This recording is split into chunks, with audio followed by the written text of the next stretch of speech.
Voces del Misterio Express.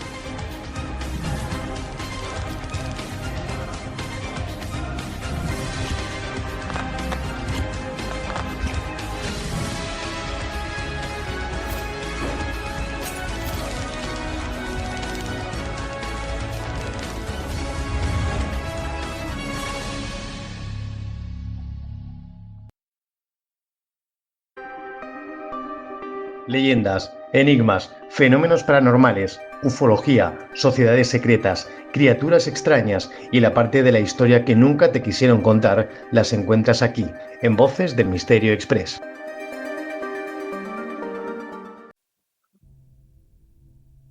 En el corazón del barrio de Barracas, frente a la Plaza Colombia, surge un edificio que desafía al paso del tiempo con una presencia arquitectónica que simboliza como pocos lo que es la ciudad de Buenos Aires. La iglesia Santa Felicitas, templada en piedra, mármol y vitrales, fue concebida en 1876 por una familia que atravesó un dolor tan profundo que decidió transformar su tragedia personal en un monumento destinado a la memoria, al recuerdo. A lo largo de casi siglo y medio, este templo se ha convertido no solo en un testimonio de una época, sino también en uno de los íconos de la ciudad donde confluyen historia, leyenda, recuerdos y relatos populares que hablan de lo paranormal. Lo que hoy se conoce como la iglesia de Santa Felicitas tiene un origen íntimamente ligado a una de las historias más dramáticas que encontramos en la alta sociedad porteña del siglo XIX. Su protagonista es Felicitas Antonia Guadalupe Guerrero y Cueto, una mujer cuya vida rara se encontró en una tesitura. Allí estaba ella en la que su belleza, poder económico y también tragedia romántica se iban a juntar. Nacida en Buenos Aires el 26 de febrero de 1846, en una familia muy acomodada, Felicitas estaba destinada a ocupar un lugar destacado en los salones y círculos más selectos de la ciudad. En la convulsionada sociedad porteña del siglo XIX, la vida de las mujeres de clase alta estaba profundamente condicionada por las expectativas familiares y sociales. Para Felicitas, esa realidad se tradujo tempranamente en un matrimonio concertado. A los 18 años contrajo matrimonio con Martín Gregorio de Alzaga, un hombre de 50 años, miembro de una familia muy influyente y rica en el país. Aunque la unión consolidó alianzas de poder y patrimonio, para muchos observadores de la época fue vista como una transacción social y económica más que una relación fundada en el amor y en el afecto. El matrimonio de Felicitas y Alzaga nacieron 2 hijos, pero la felicidad familiar se truncó rápidamente. El primero, Félix, murió a los 6 años por fiebre amarilla y el segundo falleció poco después de nacer. La sucesión de pérdidas marcó profundamente a Felicitas, que quedó viuda antes de cumplir los 26 años, heredando una enorme fortuna y un estatus social que colocaba a la misma, a Felicitas, en una posición de enorme visibilidad pública. La temprana viudez y la riqueza se concentraron sobre ella y también la atención de muchos pretendientes, entre ellos Enrique Ocampo, un joven de familia tradicional que se había sentido deslumbrado por la belleza y posición de la joven antes de su matrimonio. A pesar de la insistencia de Ocampo, Felicitas se enamoró de Samuel Sáenz Valiente, una persona más joven con quien planteaba formalizar su compromiso en enero de 1872. El 30 de enero de 1870, en la quinta familiar de Barracas, mientras Felicitas se preparaba para anunciar su compromiso con Sáenz Valiente, el ambiente social y festivo se tornaría en tragedia. Según los relatos de la época, Ocampo solicitó hablar a solas con la joven, y ante su rechazo sacó un arma y le disparó por la espalda. Felicitas agonizó durante horas y murió esa misma madrugada. El destino de Ocampo es materia de debate histórico. Unos dicen que se suicidó y otros sostienen que pudo haber muerto a manos de los allegados de la familia ante la violenta escena. La conmoción social fue inmediata. En una sociedad que había visto en Felicitas la encarnación de la belleza, de la fortuna y de la elegancia porteña, el asesinato reavivó tensiones sobre el papel de las mujeres, la violencia de género y las estructuras de poder más allá de la élite. Es considerado como una tragedia de amor. En medio de aquel dolor, los padres de Felicitas, Carlos José Guerrero y Felicitas Cueto Montes de Oca, tomaron una decisión que marcaría para siempre el paisaje urbano de Barracas, y que sería el construir allí una iglesia en el terreno en el que su hija había sido asesinada. El proyecto se encargó al arquitecto Ernesto Federico Bunge, uno de los referentes de la arquitectura argentina del siglo XIX, y el templo fue terminado entre 1872 y 1876, inaugurándose el 30 de enero de aquel año. De estilo arquitectónico dominado por las formas de influencia neogótica, este lugar se combinó con mármoles, estucos, detalles pictóricos, vidrieras francesas, esculturas de mármol de Carrara que representan a Felicitas, a su hijo Félix, a su esposo Martín de Azaga, convirtiendo el edificio en un espacio de arte. Pero también tiene su parte paranormal. Con el paso de los años, la historia de Felicitas trascendió y allí comenzaron a suceder hechos extraños, fenómenos inexplicables, especialmente durante la noche. Vecinos y visitantes hablan de escuchar pasos, de campanas que suenan sin una causa aparente, de voces de nadie, psicofonías y llantos en el interior del templo cuando éste está cerrado. Algunos incluso afirman haber visto una figura de una joven vestida de blanco caminando entre las sombras de la nave principal. La temperatura baja y en ese momento aquella joven desaparece. Estas historias no son únicas. De hecho, la fama de Santa Felicitas como uno de los lugares más embrujados y emblemáticos de Buenos Aires es conocido por todos, donde se cuentan muchas historias de lo paranormal y donde la tradición popular dice que atar un pañuelo blanco a las rejas del templo puede traer suerte en el amor. Si dicho pañuelo aparece húmedo al día siguiente, se dice que es señal de que Felicitas, desde su pena, ha llorado en silencio por los visitantes. Pero el dato curioso es el de aquellos que han contado precisamente de su experiencia paranormal, como José Ramón Iriarte Álaga, el cual comentaba que en cierta ocasión se encontraba visitando Buenos Aires, el templo, cuando a la hora de irse pudo sentir un frío intenso.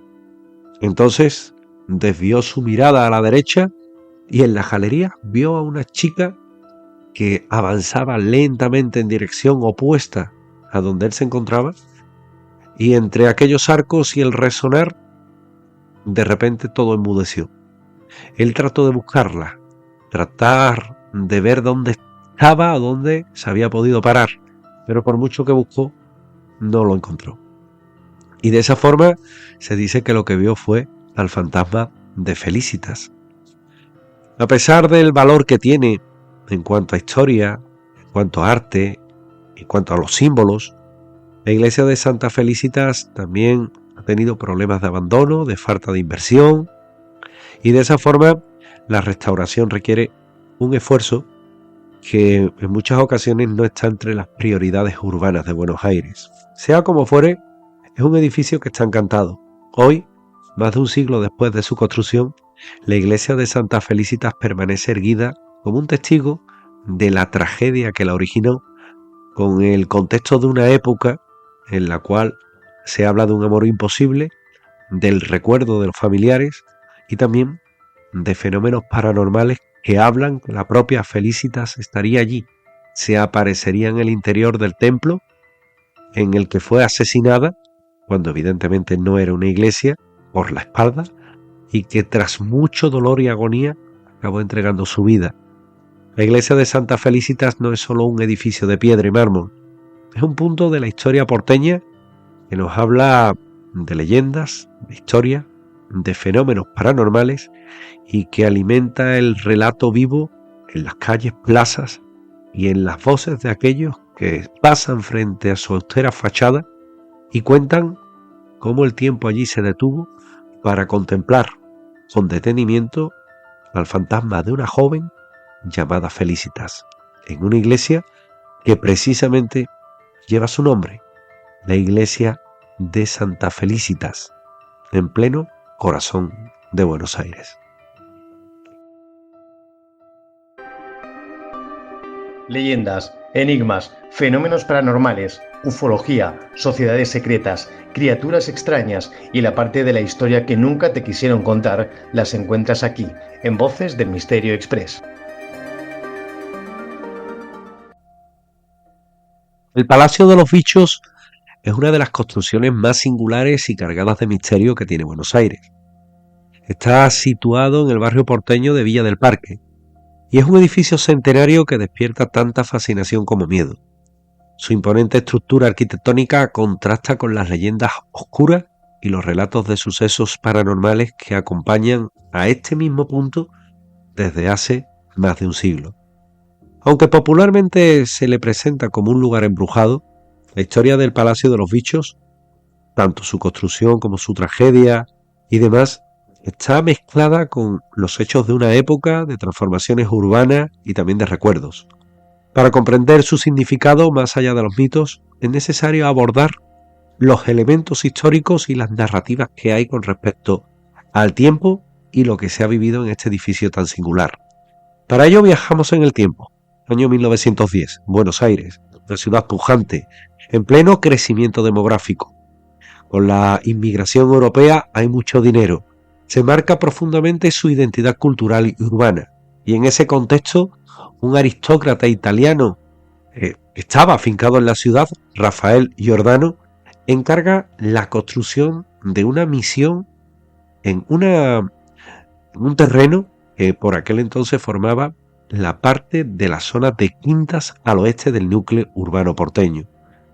El arquitecto encargado de todo ello fue Muñoz González, profesional cuyo nombre ha quedado asociado a esta obra. La idea de Giordano era construir un regalo para su hija, una misión que no era tarea fácil. Se trataba de una casa en la que debía de ser el máximo esplendor en la boda de su hija Lucía y su futuro yerno, el músico Ángel Lemos. Según varias versiones, la mansión se terminó poco antes del enlace y su diseño ecléctico respondía a las tendencias ornamentales de la alta sociedad de la época, que dicho sea de paso, en muchas ocasiones no parecía tener o encontrarse el gusto real de lo que era el arte con ese estilo recargado que en muchos de estos lugares, bueno, pues la verdad es que sobresale. De esta manera, con un edificio de 5 pisos, balcones, un torreón con una cúpula, mucha decoración, animales grotescos, figuras que decoraban la fachada. Bueno, pues por todo eso, este edificio comenzó a ser llamado Palacio de los Bichos. La elección del estilo arquitectónico no fue casual. La ciudad estaba dominada por edificios neoclásicos, por palacetes afrancesados, por residencias de estilo ecléctico que daban idea del estatus social de los propietarios. Y el Palacio de los Bichos, con sus detalles inusuales, marcó una impronta particular en el paisaje urbano y se destacó por su carácter casi fantástico, despertando la curiosidad de transeúntes y también de los cronistas de la época.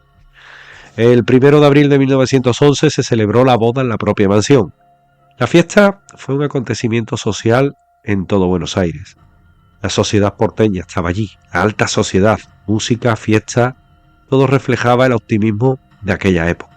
Sin embargo, debía ser el inicio de una historia feliz que se acabaría convirtiendo en tragedia.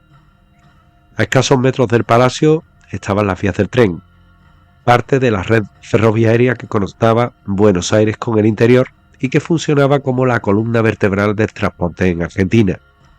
Al final la celebración, el matrimonio salió del lugar para dirigirse en carruaje hacia la estación y comenzar su luna de miel. Y fue entonces cuando ocurrió lo impensado. El coche que los transportaba fue embestido por un tren que circulaba por la línea, y en cuestión de segundos, tanto Lucía como Ángel perdieron la vida. Las versiones de lo sucedido varían en detalles. Según hablan, la oscuridad, la niebla, formaban y señalaban también que allí podía haber ocurrido algo muy extraño, y que debido a ello, pese a la extrañeza, habría sido la causa de la muerte. Una conclusión trágica y también abrupta. Los caballos y el coche quedaron destrozados, mientras que los familiares y amigos que habían observado en el momento todo lo que había pasado quedaron consternados por la escena. El impacto emocional fue tan grande que Rafael Giordano quedó devastado. No solo perdió a su hija y a su yerno, sino que también se rompió aquel símbolo de amor y esperanza, y decidió tapiar y cerrar el palacio para siempre. Y él regresó a Italia, no se quedó a vivir en Argentina. Y a partir de ahí, el palacio queda deshabitado durante más de 80 años. La construcción iba a ser bastante consecuente. Rodeado de una ciudad en expansión, se transformó en un símbolo de una época, mientras que el barrio de Villa del Parque se consolidaba como una residencia tranquila y un lugar en el que el Palacio de los Bichos parecía conservar una energía distinta. A partir de la década de 1920, tras el cierre definitivo, comenzaron a surgir vecinos que hablaban de fenómenos paranormales en torno a este palacio. Según los testimonios, personas que andaban por la acera aseguraban haber escuchado música que venía del interior, también siluetas que parecían bailar en el mismo y gritos o quejidos inexplicables en una zona por la que antaño pasó el tren. Un elemento que se repite, la sincronización de fenómenos con el paso del tren a la hora aproximada del accidente. Y los vecinos afirman y afirmaban que en aquel momento una formación ferroviaria que es imposible que no se le vea venir ya en pleno siglo XXI, pues no estaba ni tan siquiera cercana. Y por eso, bueno, cuando han tenido la ocasión de escuchar esos sonidos, se han quedado como congelados, como petrificados en el lugar, sabiendo que no venía ningún tren y que aquel lugar está abandonado.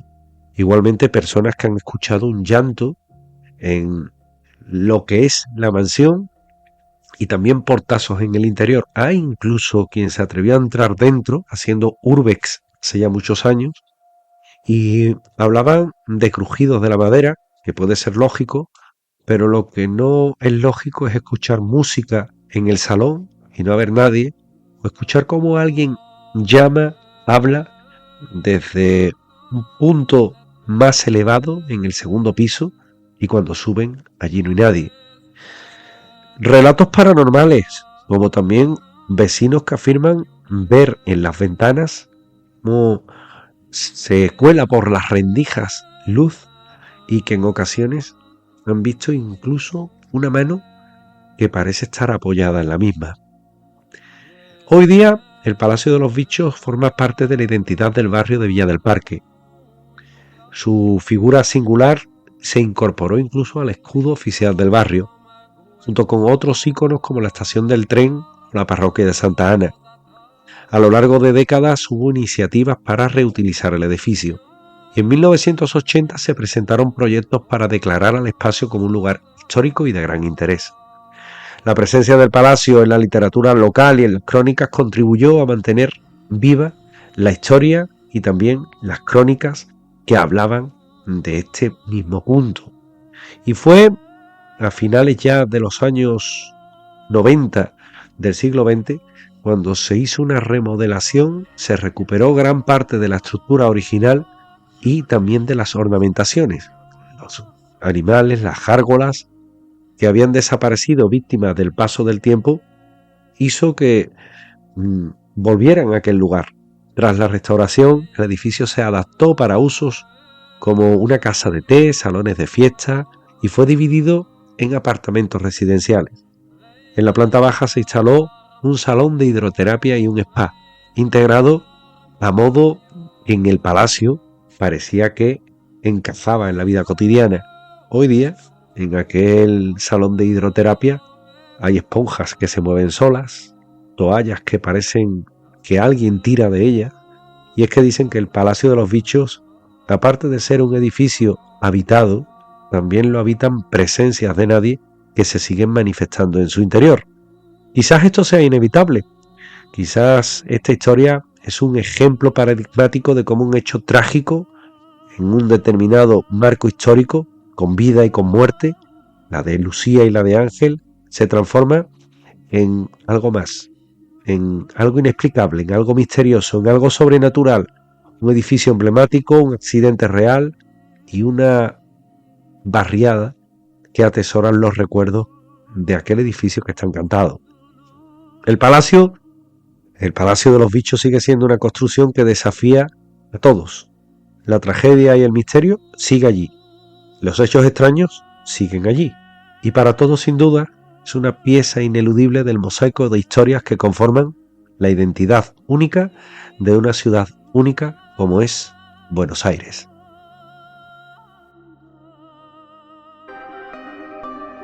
Leyendas, enigmas, fenómenos paranormales, ufología, sociedades secretas, criaturas extrañas y la parte de la historia que nunca te quisieron contar las encuentras aquí, en Voces del Misterio Express.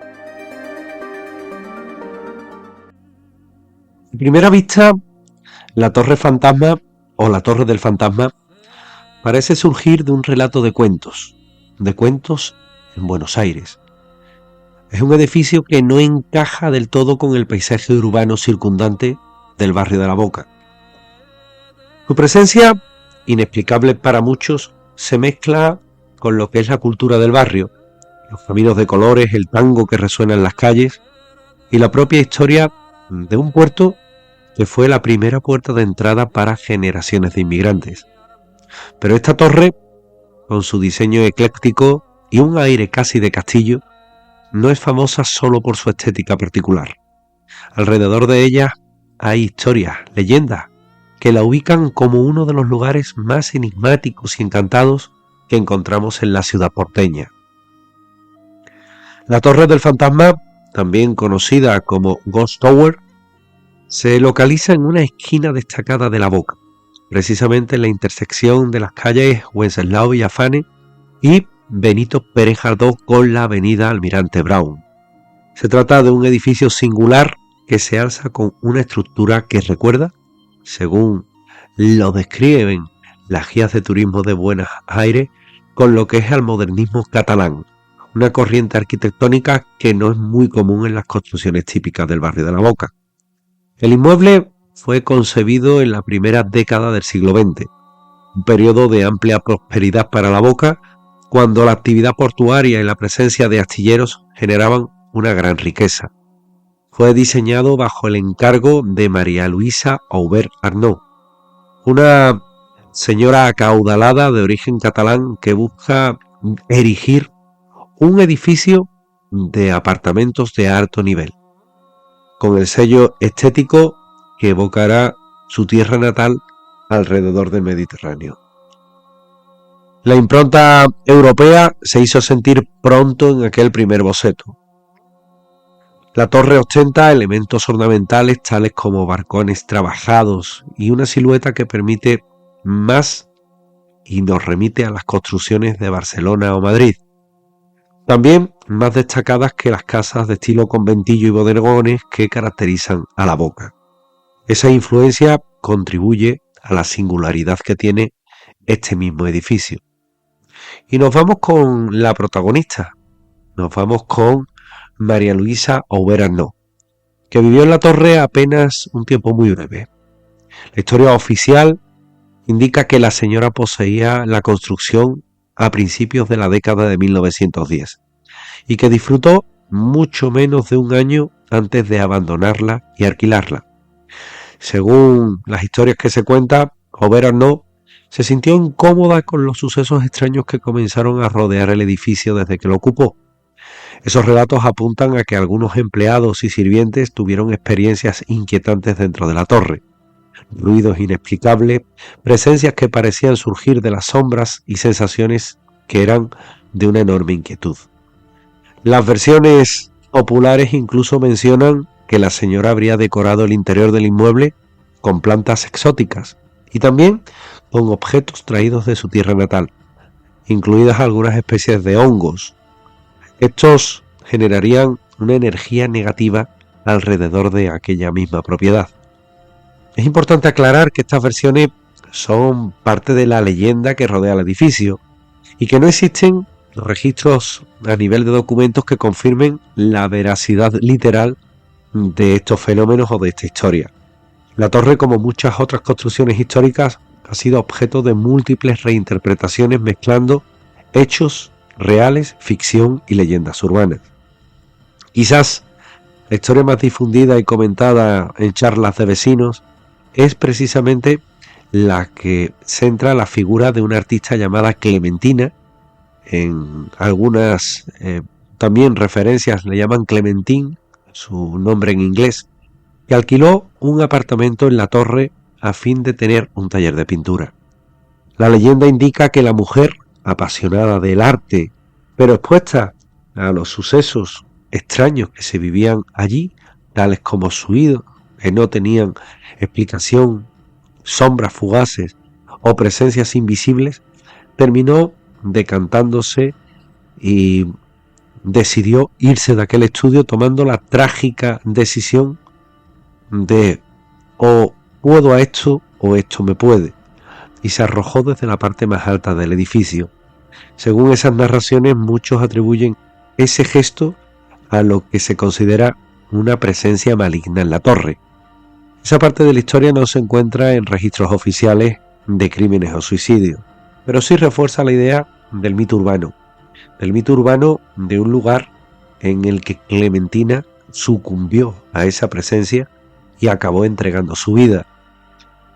Hay aspectos que llaman la atención de la Torre del Fantasma y que vale la pena destacar, porque el edificio no es en realidad un rascacielos como muchos lo han denominado, sino que es una estructura de pocos pisos con un remate ornamental de torre que se integra dentro de lo que es el entorno urbano de La Boca.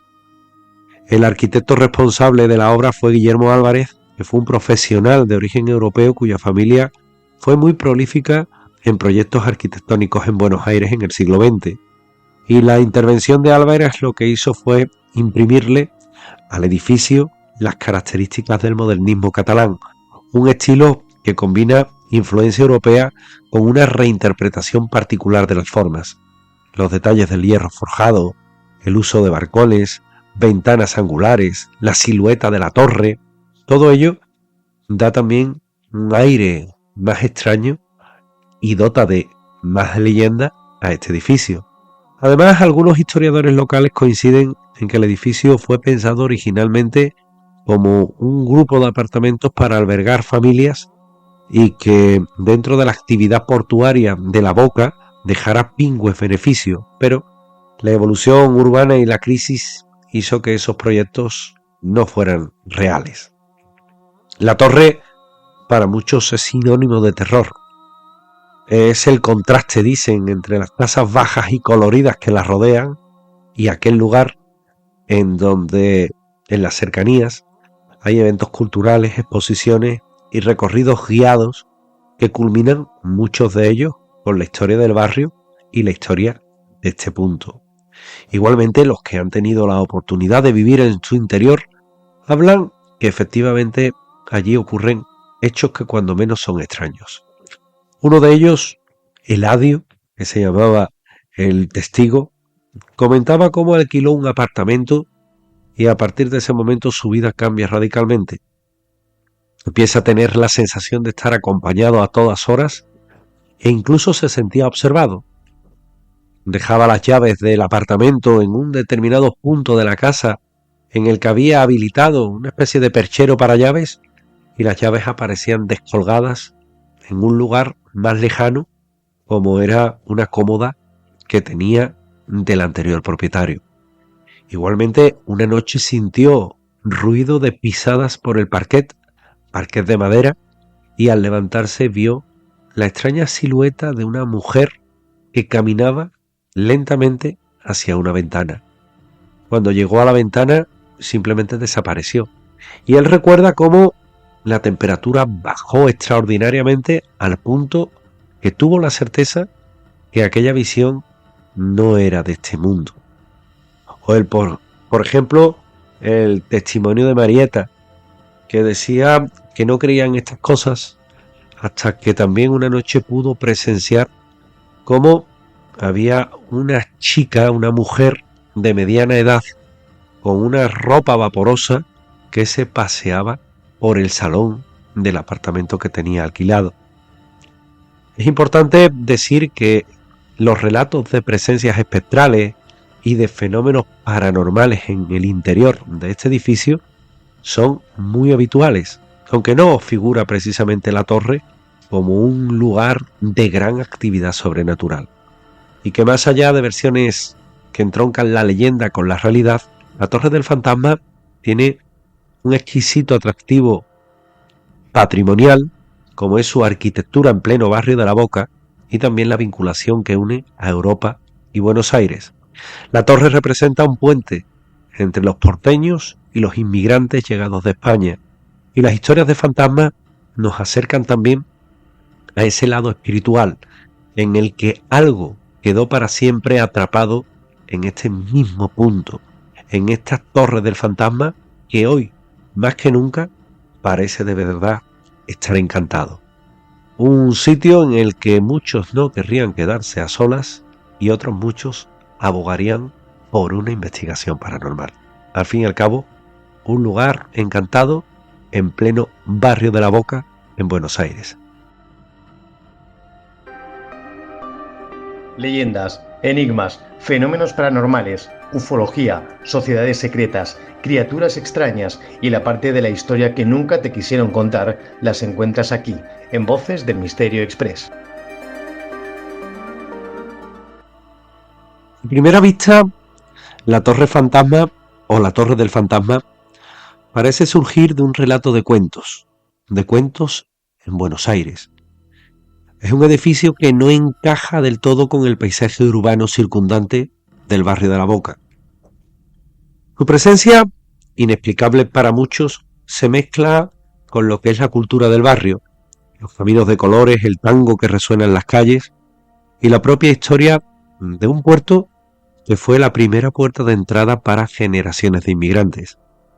Pero esta torre, con su diseño ecléctico y un aire casi de castillo, no es famosa solo por su estética particular. Alrededor de ella hay historias, leyendas, que la ubican como uno de los lugares más enigmáticos y encantados que encontramos en la ciudad porteña. La Torre del Fantasma, también conocida como Ghost Tower, se localiza en una esquina destacada de La Boca, precisamente en la intersección de las calles Wenceslao Villafane y Benito Pérez Galdós con la avenida Almirante Brown.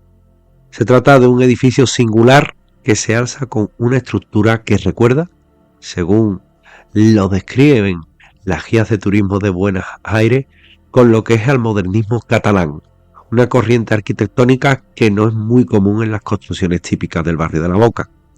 El inmueble fue concebido en la primera década del siglo XX, un periodo de amplia prosperidad para La Boca, cuando la actividad portuaria y la presencia de astilleros generaban una gran riqueza. Fue diseñado bajo el encargo de María Luisa Aubert Arnaud, una señora acaudalada de origen catalán que busca erigir un edificio de apartamentos de alto nivel, con el sello estético que evocará su tierra natal alrededor del Mediterráneo. La impronta europea se hizo sentir pronto en aquel primer boceto. La torre ostenta elementos ornamentales tales como barcones trabajados y una silueta que permite más y nos remite a las construcciones de Barcelona o Madrid. También más destacadas que las casas de estilo conventillo y bodegones que caracterizan a La Boca. Esa influencia contribuye a la singularidad que tiene este mismo edificio. Y nos vamos con la protagonista, nos vamos con María Luisa Ober Arnault, que vivió en la torre apenas un tiempo muy breve. La historia oficial indica que la señora poseía la construcción a principios de la década de 1910 y que disfrutó mucho menos de un año antes de abandonarla y alquilarla. Según las historias que se cuentan, Ober Arnault se sintió incómoda con los sucesos extraños que comenzaron a rodear el edificio desde que lo ocupó. Esos relatos apuntan a que algunos empleados y sirvientes tuvieron experiencias inquietantes dentro de la torre. Ruidos inexplicables, presencias que parecían surgir de las sombras y sensaciones que eran de una enorme inquietud. Las versiones populares incluso mencionan que la señora habría decorado el interior del inmueble con plantas exóticas y también con objetos traídos de su tierra natal, incluidas algunas especies de hongos. Estos generarían una energía negativa alrededor de aquella misma propiedad. Es importante aclarar que estas versiones son parte de la leyenda que rodea el edificio y que no existen registros a nivel de documentos que confirmen la veracidad literal de estos fenómenos o de esta historia. La torre, como muchas otras construcciones históricas, ha sido objeto de múltiples reinterpretaciones mezclando hechos reales, ficción y leyendas urbanas. Quizás la historia más difundida y comentada en charlas de vecinos es precisamente la que centra la figura de una artista llamada Clementina. En algunas también referencias le llaman Clementine, su nombre en inglés, que alquiló un apartamento en la torre a fin de tener un taller de pintura. La leyenda indica que la mujer, apasionada del arte, pero expuesta a los sucesos extraños que se vivían allí, tales como suidos que no tenían explicación, sombras fugaces o presencias invisibles, terminó decantándose y decidió irse de aquel estudio tomando la trágica decisión de o puedo a esto o esto me puede, y se arrojó desde la parte más alta del edificio. Según esas narraciones, muchos atribuyen ese gesto a lo que se considera una presencia maligna en la torre. Esa parte de la historia no se encuentra en registros oficiales de crímenes o suicidios, pero sí refuerza la idea del mito urbano de un lugar en el que Clementina sucumbió a esa presencia y acabó entregando su vida. Hay aspectos que llaman la atención de la Torre del Fantasma y que vale la pena destacar, porque el edificio no es en realidad un rascacielos como muchos lo han denominado, sino que es una estructura de pocos pisos con un remate ornamental de torre que se integra dentro de lo que es el entorno urbano de La Boca. El arquitecto responsable de la obra fue Guillermo Álvarez, que fue un profesional de origen europeo cuya familia fue muy prolífica en proyectos arquitectónicos en Buenos Aires en el siglo XX. Y la intervención de Álvarez lo que hizo fue imprimirle al edificio las características del modernismo catalán, un estilo que combina influencia europea con una reinterpretación particular de las formas. Los detalles del hierro forjado, el uso de balcones, ventanas angulares, la silueta de la torre, todo ello da también un aire más extraño y dota de más leyenda a este edificio. Además, algunos historiadores locales coinciden en que el edificio fue pensado originalmente como un grupo de apartamentos para albergar familias y que dentro de la actividad portuaria de La Boca dejara pingües beneficios, pero la evolución urbana y la crisis hizo que esos proyectos no fueran reales. La torre para muchos es sinónimo de terror. Es el contraste, dicen, entre las casas bajas y coloridas que la rodean y aquel lugar en donde en las cercanías hay eventos culturales, exposiciones y recorridos guiados que culminan, muchos de ellos, con la historia del barrio y la historia de este punto. Igualmente, los que han tenido la oportunidad de vivir en su interior hablan que efectivamente allí ocurren hechos que cuando menos son extraños. Uno de ellos, Eladio, que se llamaba el testigo, comentaba cómo alquiló un apartamento y a partir de ese momento su vida cambia radicalmente. Empieza a tener la sensación de estar acompañado a todas horas e incluso se sentía observado. Dejaba las llaves del apartamento en un determinado punto de la casa en el que había habilitado una especie de perchero para llaves y las llaves aparecían descolgadas en un lugar más lejano, como era una cómoda que tenía del anterior propietario. Igualmente, una noche sintió ruido de pisadas por el parquet de madera, y al levantarse vio la extraña silueta de una mujer que caminaba lentamente hacia una ventana. Cuando llegó a la ventana, simplemente desapareció, y él recuerda cómo la temperatura bajó extraordinariamente al punto que tuvo la certeza que aquella visión no era de este mundo.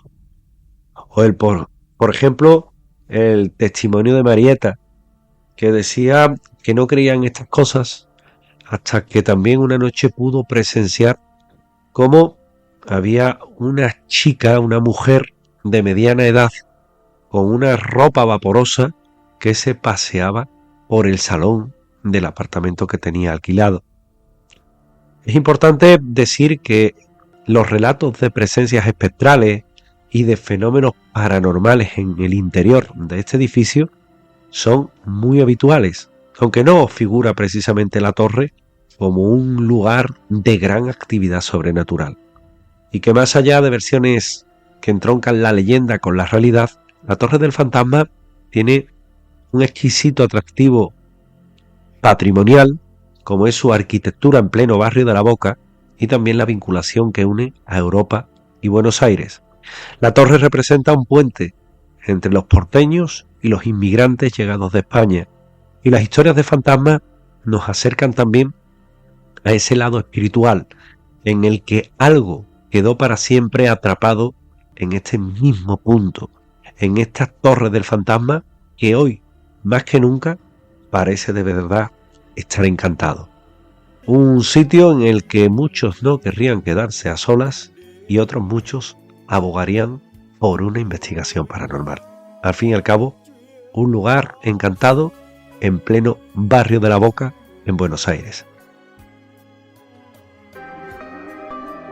Leyendas, enigmas, fenómenos paranormales, ufología, sociedades secretas, criaturas extrañas y la parte de la historia que nunca te quisieron contar las encuentras aquí, en Voces del Misterio Express.